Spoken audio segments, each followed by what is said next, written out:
Nous sommes sur le plateau du talk à l'occasion de la grande journée du numérique en compagnie d'Isabelle Rouen. Bonjour.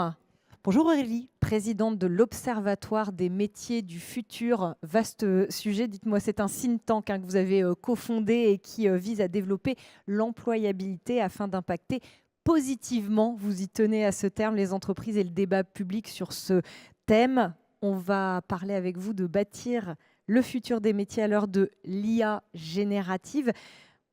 C'est difficile de le résumer, mais est-ce que globalement, quand même, l'intelligence artificielle, elle va révolutionner les métiers du futur? Alors oui, l'intelligence artificielle, elle est en train de révolutionner les métiers du futur. Après, il faut quand même être un peu prudent sur les taux d'adoption de cette IA générative. Mm. Le rapport Forrester 2025 est sorti hier sur le futur du travail. Elle montre que là, on était à 35% de taux d'adoption par les entreprises de l'IA générative. On est en train de monter à 50%. Donc il y a une vraie accélération de cette adoption des outils. Mm. Après, il y a aussi des entreprises qui renoncent ou qui restent sur le bord de la route. Une entreprise sur 7 qui a basculé dans l'IA générative va revenir en arrière du fait d'un déficit d'adoption des outils ou du fait d'un déficit de rentabilité. Donc il y a un enjeu d'adoption et de formation et de montée en compétences qui est absolument énorme. Alors, vous parlez de formation et d'adoption, c'est intéressant. Dans les métiers de l'expertise comptable, comment cette IA va interconnecter ou va interagir et révolutionner peut-être cette profession? Alors, l'IA, elle est en train de révolutionner cette profession du fait de l'automatisation, de la capacité à avoir des échanges de données électroniques beaucoup plus rapides, beaucoup plus fins et de l'analyse prédictive qui va pouvoir être faite. Donc ça, c'est absolument génial et ça libère du temps aux experts comptables et à leurs collaboratrices et collaborateurs pour faire leur vrai métier qui est de bien s'occuper et de bien conseiller les clients.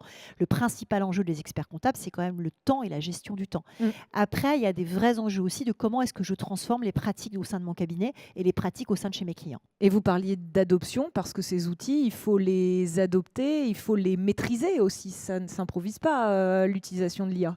Alors non, ça ne s'improvise pas. Alors il faut les maîtriser, il faut comprendre ce qu'il y a derrière en termes de technologie. Il faut être prudent aussi, hein. Il faut savoir qu'une IA générative, elle hallucine dans 30% des cas. Donc il y a quand même des sujets déjà d'éthique et d'adoption des outils qui sont importants. Et puis au-delà de ça, effectivement, c'est comment est-ce qu'on forme les collaboratrices et les collaborateurs. Comment est-ce qu'on leur dit on arrête la saisie et on se consacre plus au conseil, on se consacre plus à l'analyse et à la vision. Et ça, c'est important dans la conduite du changement, et côté expertise comptable, et côté client et cliente. Vous parlez beaucoup, de collaborateurs, de collaboratrices, de formation. On pense que c'est un peu antagoniste avec l'image de, l'intelligence artificielle. En fait, ce que vous nous dites, c'est que l'humain, il sera toujours au cœur du processus et au cœur de la pratique des métiers. Exactement. Parce qu'en fait, ça n'est qu'un sujet de complémentarité humain-machine.